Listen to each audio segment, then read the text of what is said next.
Hello everyone, आप सभी का स्वागत है आपके अपने यूट्यूब चैनल मैथ 2.0 विकास में। आज की क्लास में हम यूपी बोर्ड क्लास 10th के बोर्ड एग्जाम के मैथ के पेपर की 2025 का जो हमारा सेट नंबर 4 होगा उसके 20 क्वेश्चन आप बताने जा रहा हूँ। पूर्णांक पूरा कितना होगा, 70 का होगा और 3 घंटा 15 मिनट का समय होगा। निर्देशांक भी आपको है।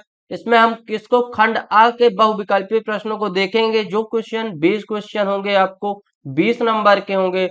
आपको पर क्वेश्चन 1 नंबर का होगा आपका। तो यदि आप क्लास 10 के स्टूडेंट हैं तो ये वीडियो आपको बहुत ही इंपॉर्टेंट, बहुत से बहुत ज्यादा इंपॉर्टेंट होने वाला है, क्योंकि इनमें उन्हीं क्वेश्चनों का रिवीजन किया जा रहा है जो बोर्ड एग्जाम के पेपर में आएंगे आपके। तो आइए देखते हैं। क्वेश्चन नंबर पहला हमको क्या दिया है कि बहुपद 3x² + 5x + 2 के शून्यांकों का योगफल क्या होगा। जब शून्यांकों का हमसे योगफल पूछा जाता है तो क्या होता है हमारा शून्यांकों का योगफल। तो शून्यांकों का हमारा जो योगफल होता है वो क्या होता है, alpha plus beta is equal to minus का b/a होता है। और जब हमको इस तरह का पद दिया रहेगा या 3x² + 5x + 2 का, तो इसको हम क्या करेंगे ax² + bx + c से तुलना कर देंगे। तो इससे तुलना करेंगे तो a बराबर हमारा 3 हो जाएगा, b बराबर हमारा 5 हो जाएगा और c बराबर हमारा 2 हो जाएगा। हमको alpha plus beta is equal to रखना क्या है, तो अल्फा बीटा बराबर माइनस b/a रखना है। तो माइनस का b हमारा क्या हो, माइनस माइनस का b हमारा क्या है 5, यानी 5 हो गया। और हमको a रखना है, a हमको क्या है 3, यानी हमारा जो आंसर आएगा वो क्या आ जाएगा माइनस का 5/3। यानी क्वेश्चन नंबर पहले का आंसर भी हमारा क्या है, सही क्वेश्चन है। अब आइए अगला देखते हैं, यानी क्वेश्चन नंबर 2।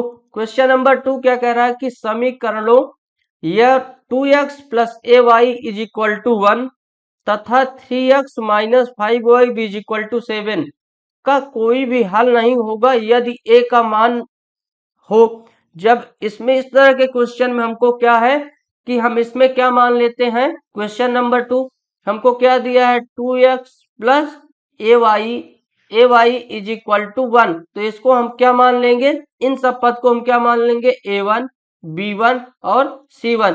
इसी तरह हमको जो दूसरा पद दिया होगा उसको हम क्या मान लेंगे 3x - 5y is equal to 7। तो इन पदों को हम मान लेंगे क्या a2 b2 और क्या मान लेंगे c2।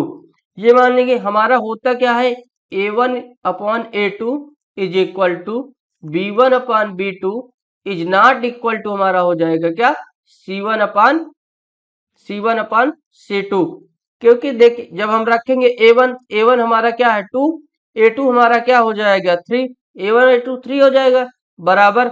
जब हम क्या रखेंगे b1, तो b1 हमारा क्या है a/b2 रखेंगे तो माइनस का क्या आ जाएगा हमारा 5। अब यहां से हमको क्या निकालना, a निकाल लेंगे तो क्रॉस मल्टीप्लिकेशन कर देंगे इसका, तो हमारा क्या आ जाएगा ये 5 दूनी 10, यानी a बराबर हमारा क्या आ जाएगा माइनस का 10/3।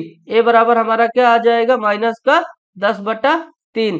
यानी यहां से हमारा जो होगा a का मान वो क्या आ जाएगा 10/3। ये हमारा क्वेश्चन नंबर दूसरे का आंसर। अब अगला देखेंगे, यानी क्वेश्चन नंबर 3। तो क्वेश्चन नंबर 3 हमको क्या कह रहा है कि समीकरण 2x² + 5x + 4 बराबर 0 के मूलों को प्राकृतिक होगी, परिमेय और बराबर अपरिमेय, परिमेय और असमान वास्तविक नहीं हो। यानी ये क्या होगा मूल हमारा वास्तविक नहीं होगा। क्या होगा ये मूल हमारा वास्तविक नहीं होगा। अब अगला देखेंगे, यानी क्वेश्चन नंबर 4। तो क्वेश्चन नंबर 4 हमको क्या दिया हुआ है कि समांतर श्रेणी में 4 9 14 डैश डैश 254 के अंत से 10वां पद कौन होगा। जैसे हमसे क्या कह रहा है क्वेश्चन में अंत से 10वां पद, तो हम यहां से मान लेंगे, इधर से हम मान लेंगे इस साइड से 254 की तरफ से 4 की तरफ को इस साइड से, तो ये ए हमारा क्या हो जाएगा 254 हो जाएगा। डी हमारा क्या आ जाएगा, द्वितीय माइनस प्रथम करेंगे सार्वंतर, तो क्या करेंगे 4 से 9 घटाएंगे तो क्या आ जाएगा हमारा माइनस का 5 आ जाएगा। और T10 हमारा क्या दिया है 10वां पर, यानी n जो हमको दिया है n हमको दिया है वो क्या दिया है 10। तो यहां से हम मान रख देंगे क्या T10 is equal to a + n - 1 into D रख देंगे। तो ये हमको क्या दिया है 10वां मान हमको निकालना है 10वां पद, यानी 10 a हमारा क्या है 254 प्लस 10वां पद निकालेंगे तो 10 माइनस का 1 इंटू डी हमारा क्या माइनस का 5। आगे करेंगे तो 254 माइनस का 9 गुणे क्या हो जाएगा हमारा जी 5, क्योंकि माइनस का 5 है। यहाँ से हम क्या करेंगे, गुणा करेंगे तो ये माइनस का 5 आएगा। तो आगे करेंगे तो यहाँ से हमारा क्या हो जाएगा 254 माइनस का 45, 254 माइनस का 45 करेंगे तो हमारा क्या आ जाएगा 209। ये हमारा क्या हो जाएगा क्वेश्चन नंबर 4 का आंसर, यानी क्वेश्चन नंबर 4 का ऑप्शन नंबर सी क्या है, करेक्ट है। अब आइए देखते हैं क्वेश्चन नंबर 5। क्वेश्चन नंबर 5 हमको क्या दिया, आप ध्यान से देखिए। इस एंगल को हमको क्या दिया है 2.5, और इस एंगल हमको कितना दिया है 5। ये एंगल हमको कितना दिया है 3, और ये एंगल हमको कितना दिया है 6। तो अगर हम इसका एंगल निकालें तो हमारा क्या आ जाएगा, एंगल ए बी सी आ जाएगा। इसका एंगल हम निकालेंगे तो इसका एंगल क्या आ जाएगा, समरूप त्रिभुज का ए बी सी आ जाएगा। अब आप ध्यान दीजिए, इसमें एंगल हमारा कौन सा होगा, एंगल वो होगा जो बीच में होगा, यानी बी यहाँ पे एंगल है हमारा कितना है 80 अंश का। सेम ये भी क्या है, यही फिगर 80 अंश का ये भी है। इसका जस्ट डबल ये हो गया है, और इस भुजा का जस्ट डबल ये हो गया है। तो इसमें आप ध्यान दीजिए कि अगर हम एंगल इसका, इस पद का अगर एंगल निकालें, इस वाले त्रिभुज का एंगल निकालें तो हमारा एंगल क्या आ जाएगा। तो यहां से अगर हम एंगल निकालें तो हमारा एंगल क्या आएगा आपके, तो एंगल जब हम निकालेंगे तो आप ध्यान दीजिए हम कैसे इसका एंगल निकालेंगे समरूप त्रिभुज का।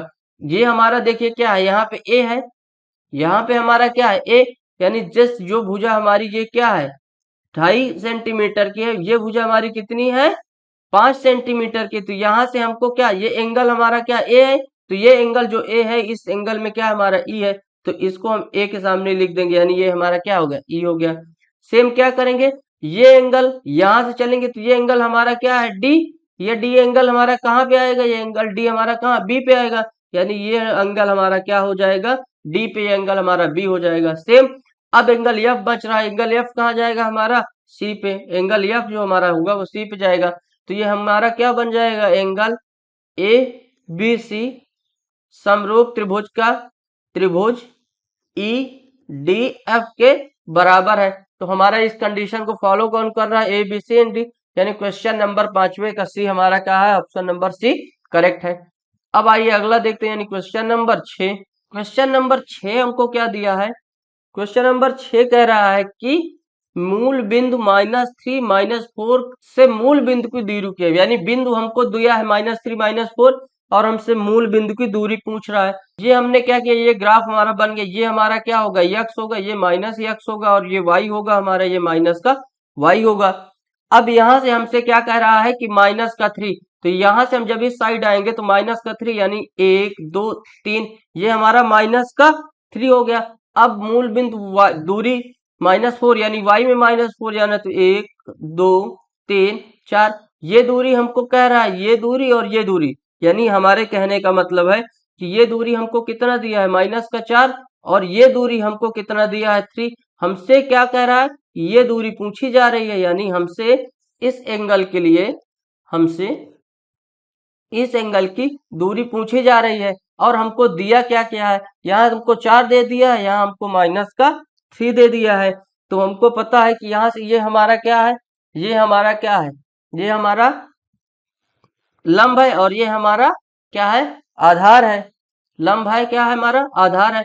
तो कर्ण का स्क्वायर बराबर हमारा क्या होता है, लंब का स्क्वायर या आधार का स्क्वायर प्लस लंब का स्क्वायर। तो यहाँ से करेंगे तो कर्ण का स्क्वायर निकालना है हमको, तो कर्ण का स्क्वायर इज इक्वल टू हमारा क्या हो जाएगा, -4 का वर्ग 16 प्लस 3 का -3 का वर्ग 9, तो 16 9 हमारा क्या हो जाएगा 25, यानी कर्ण का हमारा जो स्क्वायर होगा वो क्या आ जाएगा 25, यानी कर्ण बराबर हमारा क्या आ जाएगा अंडर रूट का 25 कर्ण का स्क्वायर। तो यहाँ से कर्ण हमारा क्या आ जाएगा 5, यानी कर्ण जो होगा हमारा वो क्या आ जाएगा 5, यानी क्वेश्चन नंबर सी हमारा क्या, सॉरी ऑप्शन नंबर सी हमारा छठे का क्या होगा सही होगा। अब आइए अगला देखते हैं, यानी क्वेश्चन नंबर 7। क्वेश्चन नंबर 7 हमसे क्या कह रहा है कि यदि कॉट ए बराबर 3/4 हो तो सेक ए का मान बताइए। अब यहाँ से देखिए हमको क्या दिया है, कॉट ए बराबर क्या दिया है 3/4। अगर आपको त्रिकोणमिति सॉल्व करनी है तो आपको ये फॉर्मूला याद करना होगा, क्या, लाल बटे कक्का, यल ए यल बटा के ए, ये आपको लाल बट्टा कक्का याद करना होगा। ये क्या होता है हमारा, ये होता है हमारा साइन, ये होता है हमारा कॉस, और ये हमारा होता है टेन। इसी का जस्ट उल्टा हो जाएगा, ये हमारा होता है कॉट, ये हमारा होता है कोसेक, और सॉरी ये हमारा होता है सेक, और ये हमारा होता है कॉसेक थीटा। यहाँ से हमको क्या निकालना है, कॉट, तो क्या कॉट हमारा क्या हो जाएगा, आधार बटे लंब। ये हमने एक डायग्राम बना लिया, हमारा इसमें क्या है, आधार है, तो आधार हमारा कितना हो जाएगा, 3, ये आधार हो गया हमारा, और ये हमारा क्या हो गया, लंब हो गया। अब हमसे क्या पूछा जा रहा है, सेक थीटा, तो सेक थीटा बराबर हमारा क्या होता है, कर्ण बटा आधार। तो कर्ण हमको निकालना है, तो कर्ण निकालेंगे जब यहाँ से, तो कर्ण स्क्वायर बराबर क्या होता है, लंब का स्क्वायर प्लस आधार का स्क्वायर। तो यहाँ से हमको निकाल लेंगे, जब लंब का स्क्वायर निकालेंगे तो 3 का वर्ग हमारा क्या हो, 3 का वर्ग प्लस 4 का वर्ग, यहाँ से निकालेंगे तो 3 का वर्ग 9 प्लस 4 का 16 बराबर हमारा 25। यानी कर्ण का क्या करेंगे, कर्ण स्क्वायर, कर्ण स्क्वायर बराबर 25, तो कर्ण का स्क्वायर बराबर अंडर रूट का क्या हो जाएगा हमारा 25, क्योंकि इधर से हमको क्या करना है, स्क्वायर हटाना है। तो यहाँ से हमारा कर्ण क्या आ जाएगा, कर्ण बराबर क्या आ जाएगा 5। यानी क्वेश्चन नंबर 7 का हमारा क्या आ जाएगा, कर्ण, कर्ण तो हमारा 5 आ गया। अब हमसे पूछ क्या रहा है, सेक ए, तो यह सी सी सेक ए, तो सेक ए हमारा क्या होता है, कर्ण बटा आधार। तो कर्ण हमको क्या दिया है 5, और आधार हमको कितना है 3, तो 5 बटा 3 हमारा आंसर हो जाएगा। यानी क्वेश्चन नंबर 7वें का ऑप्शन नंबर सी इसका करेक्ट आंसर है। अब आइए अगला देखते हैं। क्वेश्चन नंबर 8 हमको दिया हुआ है कि tan alpha is equal to sine alpha, तो अल्फा का मान क्या होगा। अब यहां से आप ध्यान दीजिए, क्या दिया हमको, tan अल्फा बराबर साइन अल्फा, तो अल्फा का मान क्या होगा। अगर हम क्या है, tan जीरो का मान हमारा क्या होता है, साइन जी अल्फा, यानी tan जीरो का मान साइन जीरो के मान के बराबर होता है। यानी यहाँ से हमारा क्वेश्चन नंबर 8वें का ऑप्शन नंबर ए क्या होगा, अल्फा का मान 0 हो जाएगा। अब आइए अगला देखते हैं, यानी क्वेश्चन नंबर 9। क्वेश्चन नंबर 9 हमको क्या दिया हुआ है कि एक छड़ की लंबाई उसकी छाया से अनुपात 1:3 अंडर रूट 3 है, तो सूर्य का उन्नयन कोण क्या होगा। यानी ये छड़ी है, इसका छाया प्रतिबिंब इधर बनेगा। अब इसमें हमसे क्या क्या रहा है, ये क्या होगा बनेगा, ये उन्नयन कोण होगा हमारा। ये हमको क्या दिया है, 1 दिया हुआ है, और ये हमको अंडर रूट का 3 दिया हुआ है। हमसे क्या पूछ रहा है, एंगल पूछ रहा है, यानी ये हमसे कोण पूछ रहा है, कितना कोण बनेगा यहाँ पे। तो ये हमारा क्या हो दिया हमको, tan थीटा, क्योंकि tan थीटा बराबर क्या होता है हमारा, लाल बटे कक्का होता है, यानी आधार लंब बटे आधार। यहाँ से दिया है तो थीटा बराबर हमको क्या दिया है, 1/3 दिया है, 1/√3। तो tan थीटा बराबर हमारा क्या हो जाएगा, √30 का मान क्या होता है, 1/√3। तो थीटा बराबर हमारा क्या आ जाएगा, 30। यानी क्वेश्चन नंबर 8 का आंसर हो जाएगा हमको क्या, सॉरी क्वेश्चन नंबर 9 का आंसर हमारा हो जाएगा, क्वेश्चन नंबर 9 का आंसर हो जाएगा हमारा ए ऑप्शन। अब आइए अगला देखते हैं, यानी क्वेश्चन नंबर 10। क्वेश्चन नंबर 10 हमको क्या दिया हुआ है, क्वेश्चन नंबर 10 दिया हुआ है कि एक वृत्त के व्यास के सिरों पर खींची गई समांतर स्पर्श रेखाओं की संख्या कितनी हो सकती है।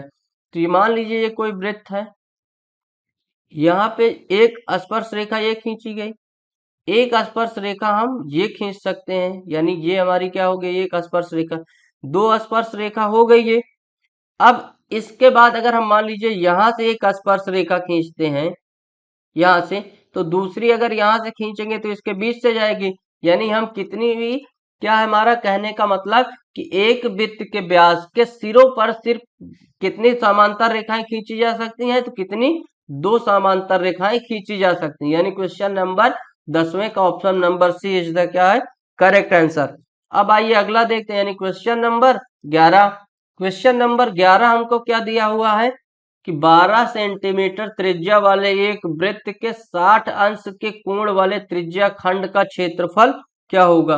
तो आइए देखते हैं हम, त्रिज्या खंड का जो हमारा क्षेत्रफल होता है, त्रिज्या खंड का क्षेत्रफल वो क्या होता है हमारा, πr² थीटा बाई 360 अंश, क्या होता है πr² by theta is equal to 60 अंश। तो हमको त्रिज्या यहाँ से क्या दिया है 12, त्रिज्या हमको क्या दे दिया है 12, और थीटा हमको क्या दे दिया है 60 अंश दे दिया है तो मान रखेंगे, यहाँ से हम मान क्या करेंगे, रखेंगे।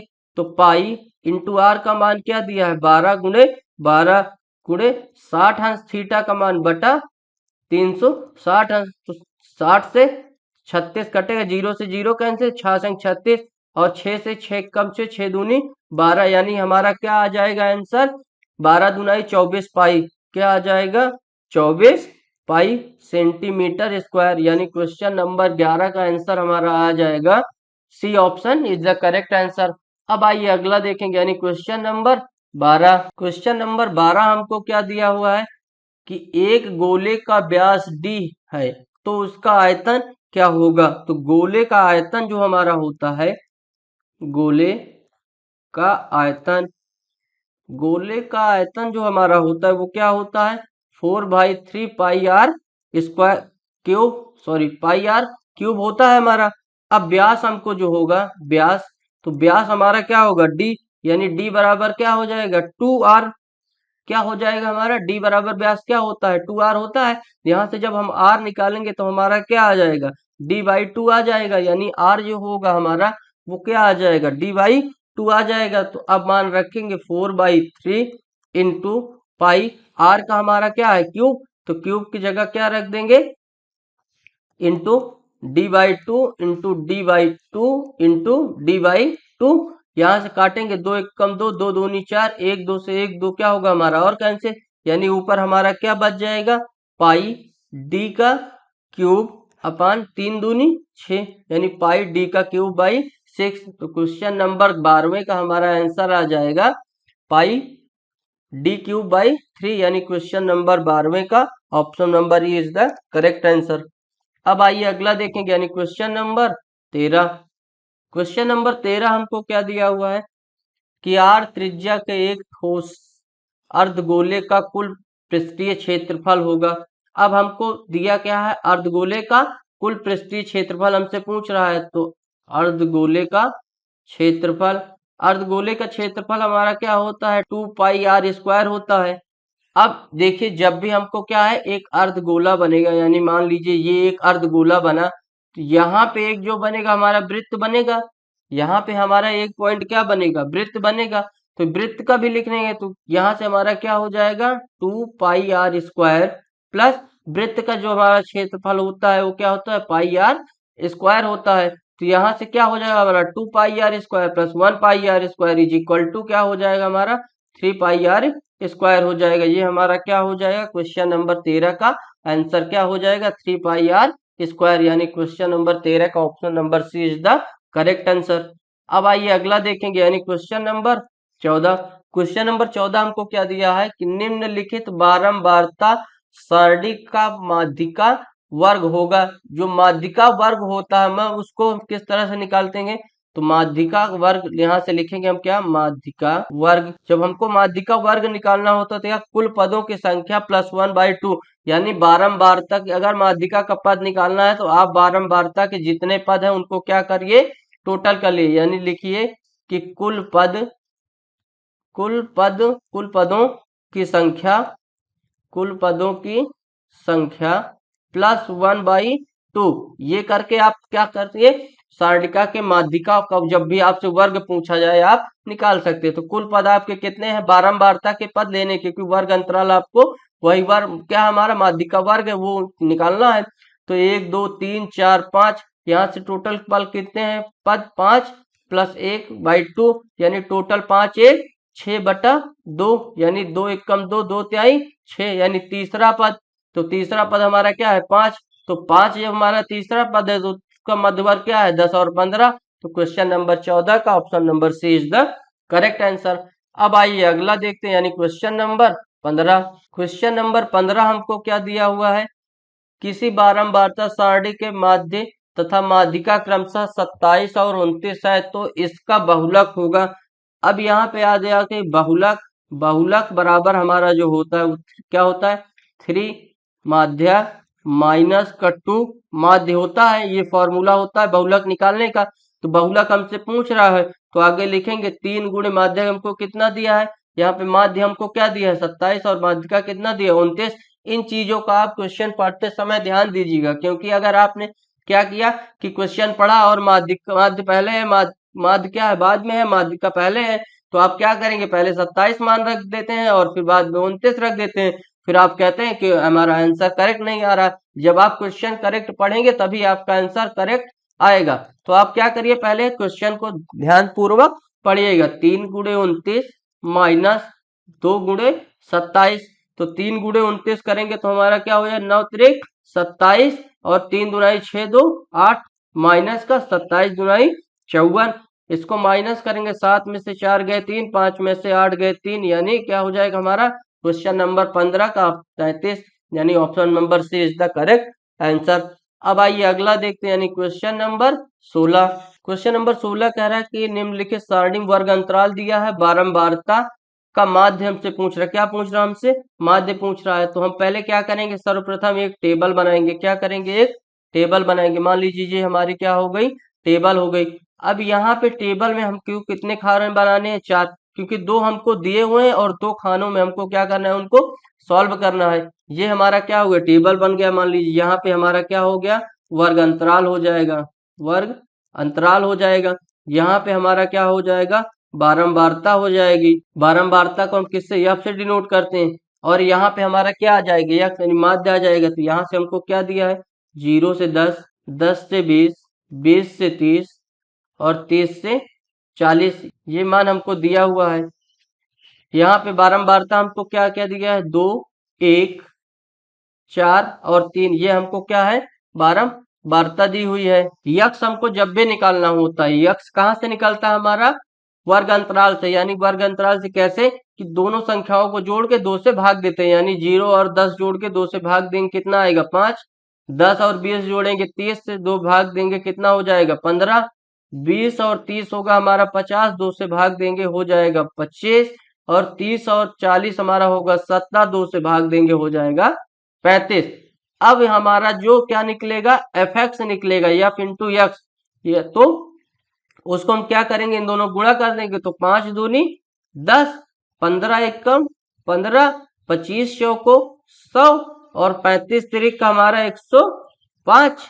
टोटल करेंगे तो ये हमारा क्या आ जाएगा, 4 3 7 2 9 1 10, यानी ये हमारा यफ जो है वो क्या आ जाएगा, 10 आ जाएगा। और हमारा एफ एक्स होगा जो, वो कितना आ जाएगा, तो एफ एक्स हमारा 100, 215, 215, 225, 5, 230 हमारा क्या आ जाएगा, एफ एक्स आ जाएगा। तो हमारा फॉर्मूला क्या होता है माध्य निकालने का, sigma x is equal to sigma F upon sigma, sorry sigma F x upon sigma F. तो यहां से मान रखेंगे 230 बटा 10। टोटल हमारा 0 से 0 कैंसिल, यानी क्या आ जाएगा माध्य हमारा 23। यानी क्वेश्चन नंबर 16 का ऑप्शन नंबर बी हमारा इज द करेक्ट आंसर होगा। अब आइए अगला देखते हैं, यानी क्वेश्चन नंबर 17। क्वेश्चन नंबर 17 हमको क्या कह रहा है कि एक अधिवर्ष में 53 सोमवार होने की प्रायिकता होगी। एक अधिवर्ष में क्या, हमारा अधिवर्ष हमारा क्या होगा, लीप वर्ष। लीप वर्ष, तो लीप वर्ष में कितने दिन होते हैं, टोटल 366 दिन होते हैं लीप वर्ष में। सप्ताह कितने हो जाएंगे इसमें हमारे, सप्ताह हमारे जो होंगे वो क्या हो जाएंगे, हमारे 52 सप्ताह हो जाएंगे। यानी सोमवार, यानी कितने हो जाएंगे हमारे 52 सप्ताह यानी सोमवार। तो टोटल हम कैसे निकालेंगे इसको, 366 माइनस 364 होंगे, क्योंकि क्या होंगे हमारे 2 दिन बढ़ेंगे, 2 दिन क्या होंगे 52, यानी 2 दिन हमारे बढ़ेंगे। तो ये हमारा क्या आ जाएगा प्रायिकता 2/7, क्योंकि क्या हर एक 7 दिन बाद क्या आएगा हमारा सोमवार आएगा। तो हमारा क्या हो जाएगा आंसर प्रायिकता 2/7, यानी option number C is the correct answer. Question number 18 देखेंगे। तो क्वेश्चन नंबर 18 सिर्फ आप पढ़ के बता सकते हैं आंसर क्या है। कह रहा है कि 2 मित्रों का जन्म 2020 में हुआ था, प्रायिकता ज्ञात कीजिए कि दोनों का जन्मदिन एक ही हो। जब दोनों का जन्म 20 हमारा क्या है, लीप वर्ष है। तो 20 जब हमारा लीप वर्ष है तो 20 लीप वर्ष में कितना होता है 366 दिन, यानी उसकी प्रायिकता क्या होगी 1/366, यानी क्वेश्चन नंबर 18वें का answer number B is the correct answer. अब आइए अगला देखें, यानी क्वेश्चन नंबर 19। तो क्वेश्चन नंबर 19 हमसे क्या कह रहा है कि 2 बिंदु 2 और 3 और 4 और 1 के बीच की दूरी क्या होगी। अब हमसे क्या कह रहा है, क्या दिया हमको 2 और 3 और क्या दिया 4 और 1 के बीच की दूरी क्या होगी। आगे मान निकालेंगे तो हमको पता है इसका फॉर्मूला क्या होता है। फॉर्मूला x2 माइनस x1 का whole square plus y2 minus y1 का होल स्क्वायर। तो मान रखेंगे x2 हमारा क्या है 2 x सॉरी मान रखेंगे तो x2 हमारा क्या है 4 माइनस का 2 का होल स्क्वायर प्लस y2 यानी 1 माइनस का 3 का होल स्क्वायर। आगे करेंगे तो ये हमारा क्या आ जाएगा, यहाँ से इसका मान निकालेंगे तो ये हमारा 2 हो जाएगा यानी 2 का स्क्वायर प्लस ये भी हमारा क्या हो जाएगा 2 का स्क्वायर माइनस है। आगे करेंगे तो यहाँ से अंडर रूट में हमारा क्या आ जाएगा 4 प्लस 4। आगे करेंगे तो ये हमारा क्या हो जाएगा अंडर रूट का 8। अंडर रूट 8 को हम क्या लिख सकते हैं, तो अंडर रूट 8 को हम क्या लिख सकते हैं 2 गुणे 2 गुणे 2 लिख सकते हैं। और अंडर रूट के अंदर कोई संख्या 2 बार है तो उसको हम बाहर ले लेंगे यहाँ से, तो 1 2 हम क्या करेंगे बाहर ले लेंगे, यानी 2 अंडर रूट का 2। ये हमारा क्वेश्चन नंबर 19 का आंसर हो जाएगा। क्वेश्चन नंबर 19 का हमारा option number 3 is the correct answer. अब अगला देखेंगे यानी क्वेश्चन नंबर 20। तो क्वेश्चन नंबर 20 में हमको क्या कह रहा है कि निम्नलिखित में से अपरिमेय संख्या होगी। तो निम्नलिखित में जो हमारी अपरिमेय संख्या होगी वो क्या होगी, पर इसका हमारा क्या हो जाएगा 5, 81 का हमारा 9, ये हमारी परिमेय संख्या है।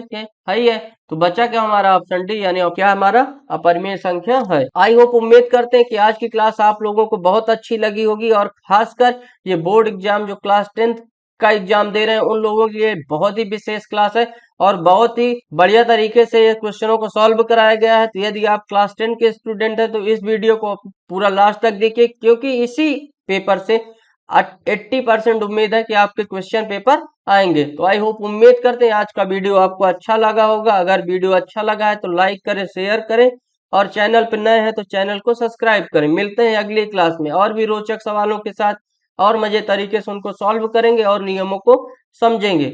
थैंक यू, धन्यवाद।